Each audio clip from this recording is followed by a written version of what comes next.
What up, YouTube? I'm Topaz Yates, and I got a pretty good show lined up for you today, man. First, we're going to talk about Kanye news, and then we're going to jump into these 2 tracks from CyHi The Prynce, and then we're going to go into an article from downloadpass.com. But before then, let's listen to a brief instrumental from MG the producer.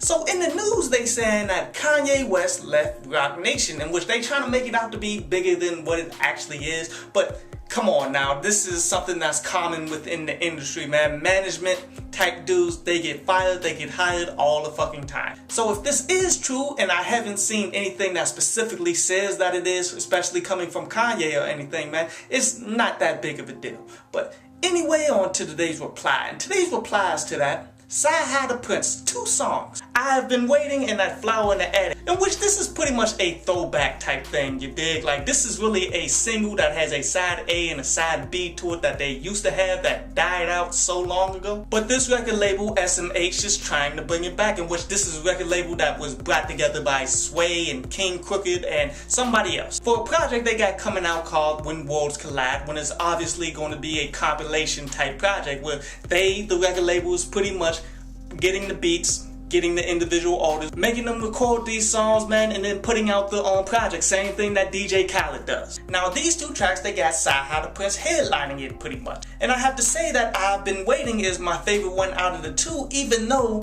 The Flower in the Attic had the most potential, but yet they just had too many people on it that fucked it up. Like Caskey fucked it up, even though I like Caskey. But real talk, that dude, Pork Chop, he was the one who fucked it up completely.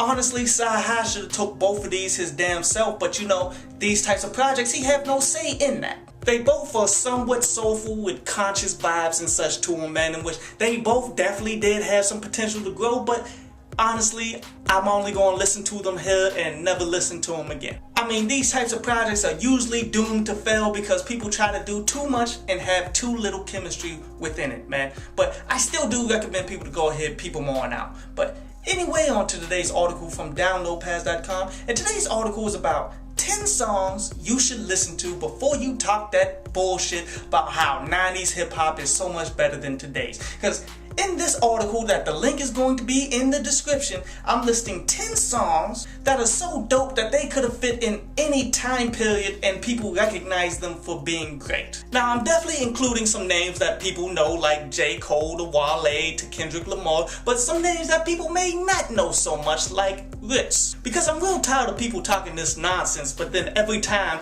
I call them out on it and tell them about all the terrible artists that was in the 90s, they never want to fucking listen, and then they never want to try to listen to any music of today's generation. They're just so stuck in the fucking past. And you know, either I'm gonna let you stay in the fucking past or you gonna listen to these motherfucking songs.